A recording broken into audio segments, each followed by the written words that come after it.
भारत का इतिहास केवल युद्धों का इतिहास नहीं है, यह ज्ञान का इतिहास भी है, यह संस्कृति का इतिहास भी है। और जब हम ज्ञान और शक्ति दोनों को एक साथ देखते हैं तो एक नाम सामने आता है, राजा भोज।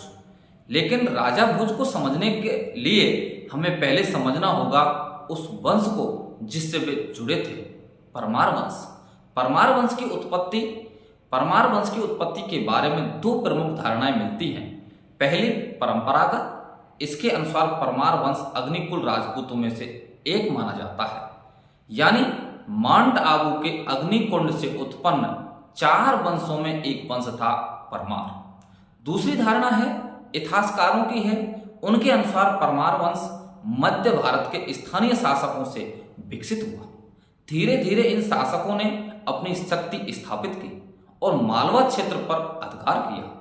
मालवा शक्ति का केंद्र परमार वंश का मुख्य क्षेत्र था। मालवा मध्य भारत का एक महत्वपूर्ण क्षेत्र था। यह उत्तर और दक्षिण भारत के बीच एक सेतु की तरह था। यहां से गुजरने वाले व्यापार मार्ग इस क्षेत्र को बहुत महत्वपूर्ण बनाते थे। धार नगरी परमार वंश की राजधानी थी। धार नगरी केवल एक राजनीतिक केंद्र नहीं थी, यह ज्ञान और संस्कृति का केंद्र भी थी। परमार वंश का उदय लगभग 9वीं शताब्दी में माना जाता है।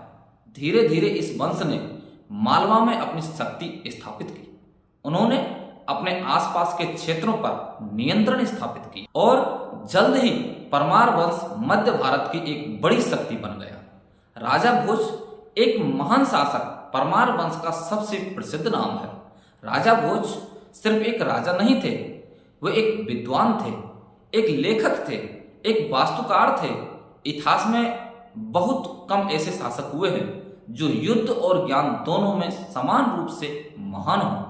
राजा भोज का शासन, राजा भोज ने मालवा को राजनीतिक और सांस्कृतिक दोनों रूपों में शिखर पर पहुंचाया। उनके समय में धार नगरी एक प्रमुख शिक्षा का केंद्र बन गई।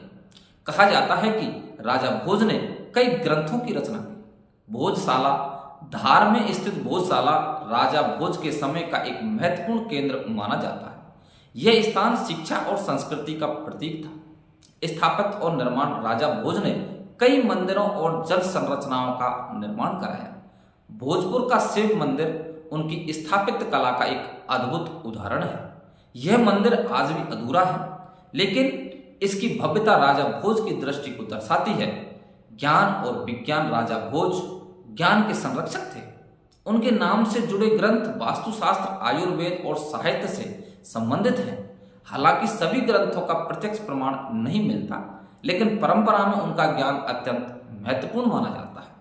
परमार वंश का पतन, हर वंश की तरह परमार वंश का भी पतन हुआ। समय के साथ मालवा पर अन्य शक्तियों का अधिकार होने लगा।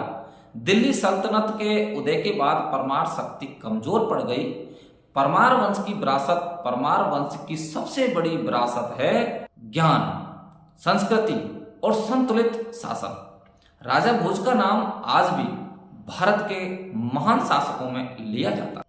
इतिहास और परंपरा, परमार वंश के इतिहास में भी हमें वही 2 परतें मिलती हैं। इतिहास और परंपरा दोनों मिलकर इस वंश की पहचान बनाते हैं। परमार वंश का महत्व, परमार वंश का राजपूत इतिहास का एक महत्वपूर्ण अध्याय है। यह हमें यह सिखाता है कि शक्ति केवल तलवार में नहीं होती, शक्ति ज्ञान में भी होती है। अगली डॉक्यूमेंट्री में हम आगे बढ़ेंगे राजपूत इतिहास के अंतिम प्रमुख वंश की ओर, सोलंकी वंश, गुजरात की शक्ति और पश्चिम भारत की राजनीति।